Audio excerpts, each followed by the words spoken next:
Béni soit Dieu le Père de notre Seigneur Jésus-Christ, et que toute l'honneur et la gloire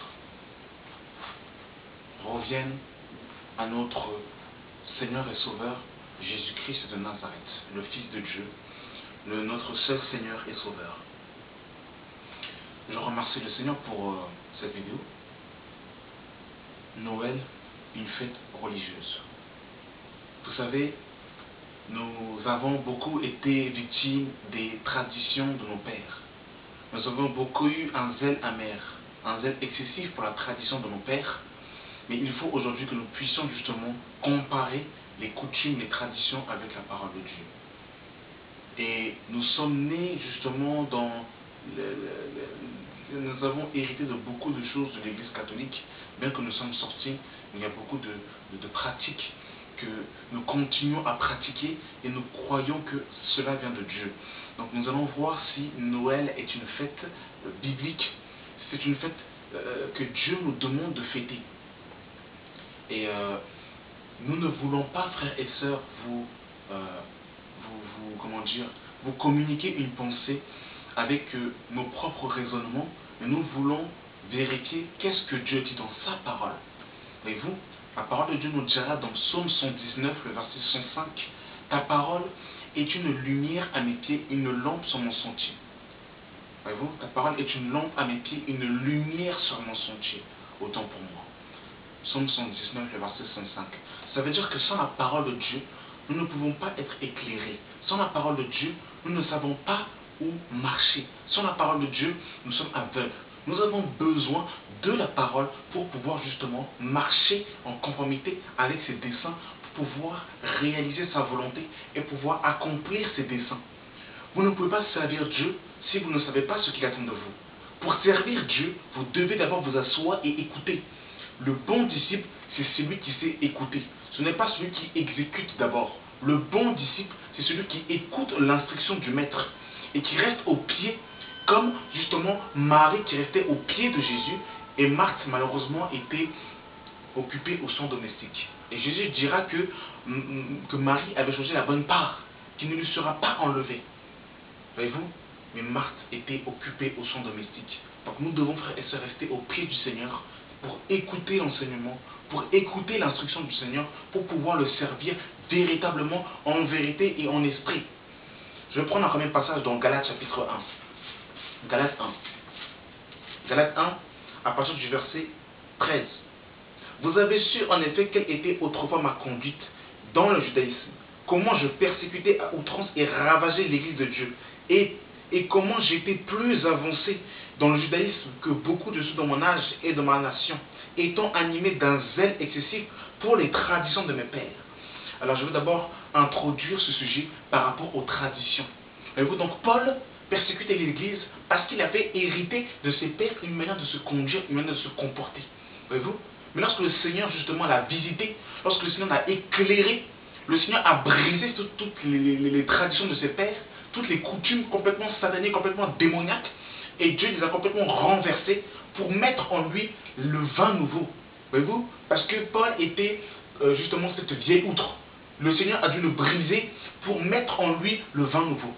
Voyez-vous, on ne peut pas servir Dieu si au préalable, les coutumes, les traditions, les rites, les choses antiques ne sont pas brisées en nous, et si la parole n'a pas pris place, on ne peut pas comprendre et savoir qu'est-ce que Dieu attend véritablement de nous. Voyez-vous? Et Jésus dira dans Matthieu 15 que vous annulez la parole au profit de vos traditions. Voyez-vous? Et je vous dis la vérité, faites vos recherches, vous vous apercevrez que Noël n'est pas une fête qui apparaît dans la Bible. Dans Lévitique 23, nous avons les 7 fêtes de l'Éternel. Et dans les 7 fêtes de l'Éternel, nous ne trouvons pas Noël. Les 7 fêtes de l'Éternel étaient l'ombre des choses à venir qui concernaient Jésus-Christ de Nazareth. Nous allons le voir par la suite. Nous allons toujours vérifier au travers des Écritures. Ne vous en faites pas. Nous allons vérifier au travers des Écritures. Mais nous sommes en train justement de brosser un peu. Nous sommes en train de balayer pour justement arriver justement à la pensée des Écritures, à la pensée de l'Esprit. Vous vous rendez compte un peu comment est-ce que c'est terrible? Il faut, frères et sœurs, que nous puissions vérifier les Écritures. Est-ce que ce qu'on nous a appris au préalable, est-ce que nous le retrouvons dans la Bible? Lorsque vous lisez Actes des Apôtres, vous allez vous apercevoir que les premiers chrétiens ne fêtaient pas Noël. Les premiers chrétiens ne fêtaient pas Noël. Et le livre qui résume au mieux la vie de Jésus, c'est ce livre, la Bible, la parole de Dieu. Et dans la parole de Dieu, dans les Écritures, dans la Bible, on ne voit pas et on ne cite pas la date de naissance de Jésus. Et Noël, justement, nous fait croire que Jésus est né le 25 décembre. Alors, dans toute la Bible, vous ne verrez pas où on dit que Jésus est né le 25 décembre. Et lorsque nous faisons une étude approchée par rapport à la constitution de Noël, vous allez vous apercevoir que Noël va justement prendre naissance à partir du 4e siècle. Et avant ce 4e siècle, les chrétiens de l'église primitive ne fêtaient pas Noël. Lisez Actes des Apôtres, vous allez vous apercevoir qu'ils ne fêtaient pas Noël. Jésus n'a jamais demandé qu'on fête Noël. Jésus n'a jamais dit qu'il était né le 25 décembre. C'est écrit nulle part. C'est une invention humaine, mais on ne le retrouve pas dans la Bible. Et pour votre information, c'est en 425 que Noël a été officiellement une fête. En 425, et c'était par l'empereur d'Orient, Théodose II, qui justement, en 425, justement, a officialisé cette fête. Et entre 496 et 499, Clovis a été baptisé justement le soir d'un jour de Noël. Entre 496 et 489, Clovis a été baptisé en ce jour. Et c'est en 506 que Noël est devenu une fête obligatoire. Vous pouvez mener votre enquête, vous pouvez vérifier ce que je suis en train de vous dire, l'origine de Noël. Et Noël n'est pas une fête qui a été justement une inspiration biblique. D'ailleurs, ceux qui ont mis en place Noël n'étaient même pas chrétiens. Et les fêtes de l'Éternel sont justement centrées sur une personne, Jésus-Christ de Nazareth. Et les fêtes de l'Éternel glorifient Dieu. Mais Noël ne glorifie pas le Seigneur. Jésus n'est pas révélé, n'est pas glorifié. Tous les 25 décembre, on va présenter Jésus dans une crèche. Bébé, dans une étable. Un Jésus qui est impuissant. Un Jésus qui est incapable de sauver les chrétiens de leurs péchés. Un chrétien qui est incapable de transformer la vie des gens. Voilà ce qu'on présente. Et ce qui est terrible, c'est que dans ce 25 décembre, la personne qui est mise en avant, c'est le Père Noël. Le Père Noël qui est considéré comme une idole, qui est considéré comme une divinité. Et c'est terrible. Et c'est lui justement qui a la place, qui a la vedette, c'est le Père Noël. Alors que le Seigneur nous dira clairement, n'appelez personne votre Père. Mais lui, on l'appelle le Père Noël. Et il vole la place au Seigneur. Et c'est un mensonge parce qu'on fait croire aux enfants que le 25 décembre, il y a un Père Noël qui va se glisser dans leur cheminée pour leur donner des cadeaux. Donc, et dans la tête des enfants, quand on parle du Père Noël, dans la conscience des enfants, pour eux, il n'y a qu'un seul Père Noël. Donc ils vont diviniser ce personnage en croyant qu'il est omniscient et il est omniprésent. Parce qu'il connaît d'avance les cadeaux que chaque enfant vont lui donner et ils vont lui demander. Et il sait aussi, et il est au même endroit dans chaque maison à la veille du 25. Donc on est en train de diviniser justement ce Père Noël dans l'esprit, dans le cœur des enfants. Ça devient une idole, une divinité. Et c'est terrible, frères et sœurs. Il reçoit une adoration. Il a même des louanges qu'on le chante. Petit Papa Noël, quand tu descendras du ciel. Ça veut dire que dans l'esprit des enfants, le Père Noël est au ciel. C'est une abomination, frères et sœurs. Et on lui chante des cantiques. Il a même un numéro de téléphone, 06 65 65, je ne sais plus quelle baliverne. Vous vous rendez compte? Même ce Père Noël a du crédit illimité. C'est terrible, c'est une abomination, mes frères et sœurs, c'est terrible à quel point on ne se rend pas compte, c'est très subtil, mais je vous dis la vérité, c'est une abomination. C'est véritablement une abomination, il reçoit un culte. Et il vole la place du Dieu véritable. Voyez-vous? Et ce Père Noël est présent le 25, et après le 25, on ne sait plus où il est, il disparaît toute l'année. Toute l'année, il disparaît.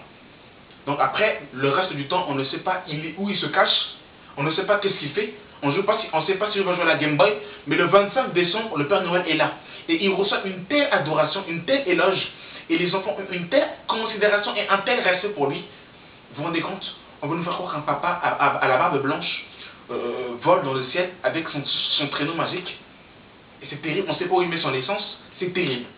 C'est complètement terrible, frères et sœurs. Je vous dis la vérité, il faut renverser ces idoles, il faut complètement les détruire, il faut les déraciner, et il faut dire la vérité aux enfants que le Père Noël est un démon, et que Dieu ne le connaît pas, Jésus ne le connaît pas. Le plus beau des cadeaux, mes frères et sœurs, c'est le don de Dieu, que Dieu nous a fait en nous donnant son Fils, Jésus-Christ de Nazareth. Jean 3,16.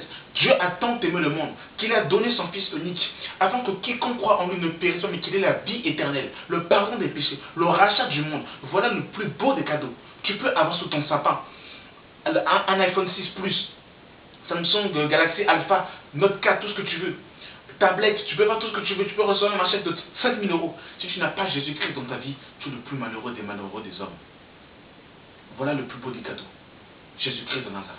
Donc nous allons un peu brosser pour voir un peu quelles étaient les fêtes en Israël dans Lévitique 23. Voyez-vous mes frères et sœurs, ce Père Noël est un imposteur. Il vole l'adoration qui revient à notre Seigneur de gloire. Voyez-vous, les premiers chrétiens ne mettaient pas de sapin dans leur maison. Il y avait 7 fêtes en Israël. L'une des premières fêtes, c'était la Pâque. Et dans la Pâque, justement, on peut voir la délivrance des enfants des Hébreux, quand justement Moïse les a libérés du joug de Pharaon, et quand ils sont sortis de ce joug, le Seigneur leur a demandé de fêter la Pâque, qui était la délivrance justement de cette captivité. Et dans la Nouvelle Alliance, justement, on revoit justement cette Pâque, justement, cette délivrance par rapport au royaume de Satan, et Dieu, le Seigneur nous a transportés pour nous ramener de son admirable lumière, justement pour nous délivrer du péché, nous délivrer de la mort, nous délivrer des démons, nous donner la victoire justement pour que nous puissions marcher en nouveauté de vie et que nous puissions recevoir le Saint-Esprit.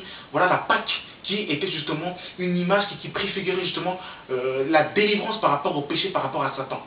Il y avait la Pâque, il y avait la fête des pains sans levain, il y avait la gerbe des prémices, voyez-vous, il y avait la Pentecôte, il y avait la fête des trompettes, il y avait le jour du grand pardon, Yom Kippour, il y avait les fêtes des tabernacles. Et ces 7 fêtes préfigurées étaient une image qui nous parlait justement de l'acte que Christ allait accomplir à la croix.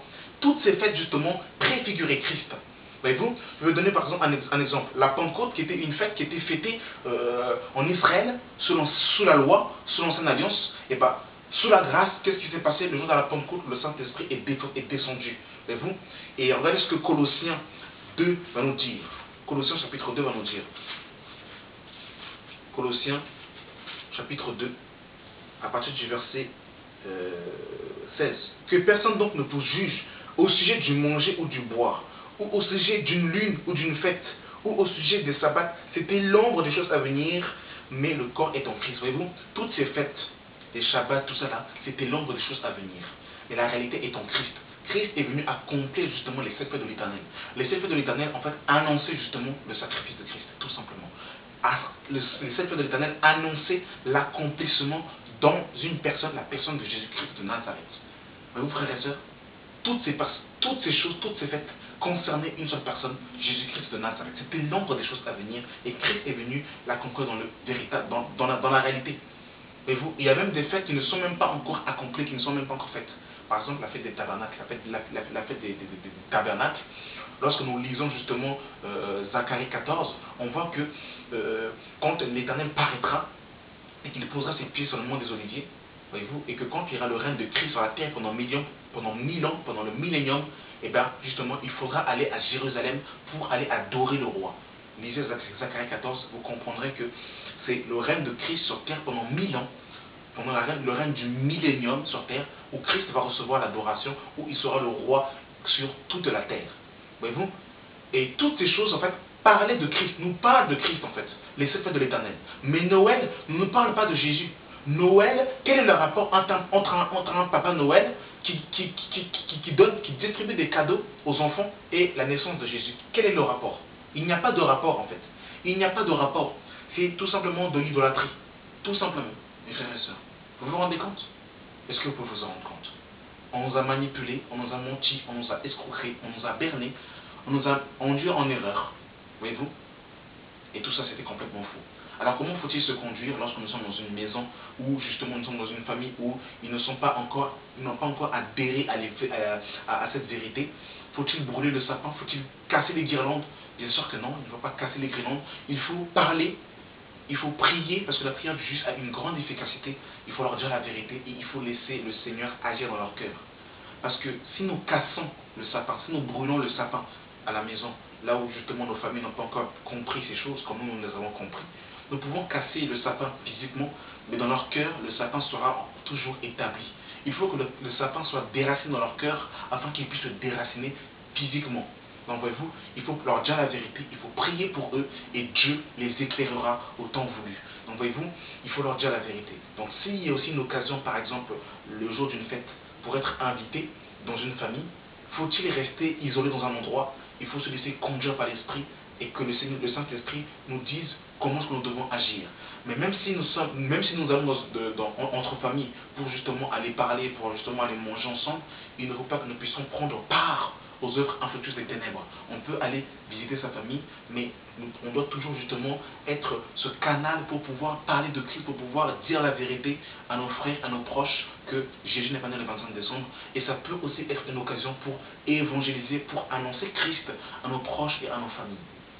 Voyez-vous? Donc, ce sont des choses que nous devons savoir, ce sont des choses que nous devons comprendre.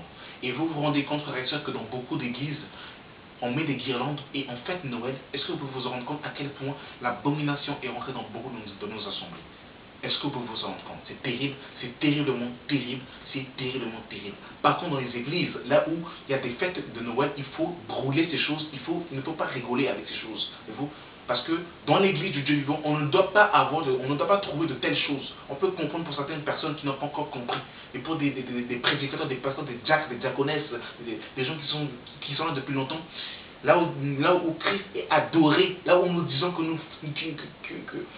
l'Esprit de Dieu réside, ce n'est pas normal qu'il y ait des guirlandes, qu'il y ait des sapins de Noël, tout ça là. C'est pas normal en fait. A-t-on besoin d'attendre le 25 décembre pour faire des cadeaux à un proche?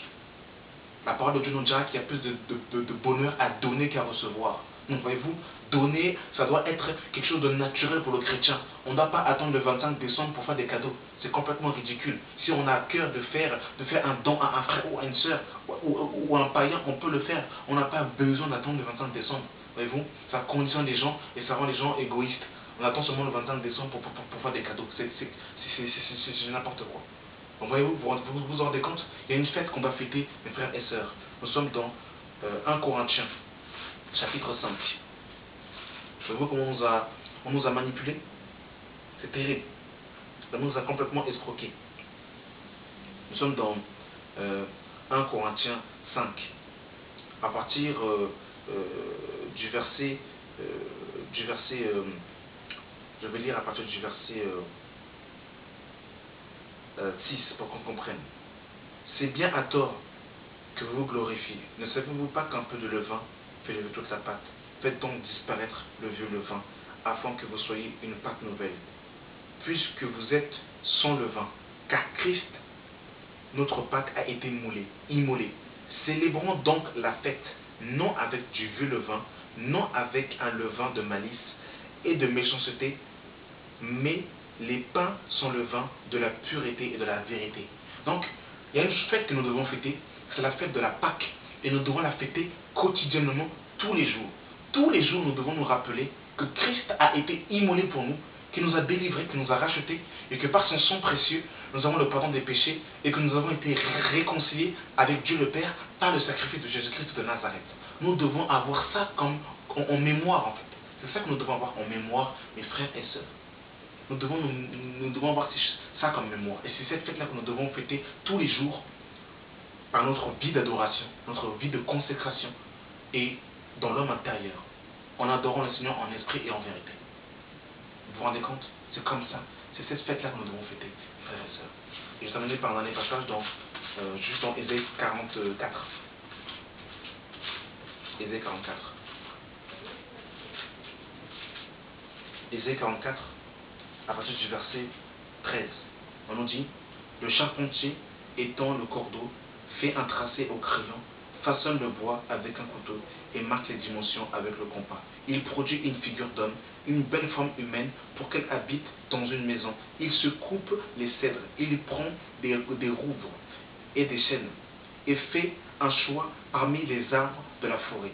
Il plante les pins et la pluie les fait croître. Ces arbres servent à l'homme pour brûler. Il en prend et il se chauffe. Il y met aussi le feu pour cuire le pain. Et il en fait également un Dieu qu'il adore. Il en fait une idole devant laquelle il se prosterne. Il brûle à feu la moitié de son bois, avec cette moitié la cuit de la viande. Il apprête un rôti et se rassasie. Il se chauffe aussi et dit, haha, je me chauffe, je vois la flamme. Et avec le reste, il fait un Dieu sans idole. Se prosterne devant elle, il l'adore, il l'invoque. Il s'écrie, sauve-moi, car tu es mon Dieu. Je vous dis la vérité, le Papa Noël est un démon. Il n'existe pas, c'est une abomination, et Jésus ne connaît pas cet homme. Et si cet homme existerait, il devrait se repentir véritablement, mais c'est un démon. C'est un usurpateur qui vole l'adoration qui revient à notre Seigneur de gloire. Vous vous rendez compte? Donc, nous devons dire la vérité, parce que les menteurs n'hériteront pas le royaume des cieux. Nous ne devons pas tomber dans cette séduction, nous devons dire aux enfants la vérité. Voilà. Merci d'avoir suivi cette vidéo. J'espère qu'elle vous aura éclairé. Que Dieu vous bénisse, mes frères et sœurs, dans le nom puissant et glorieux de notre Seigneur Jésus-Christ de Nazareth. Amen.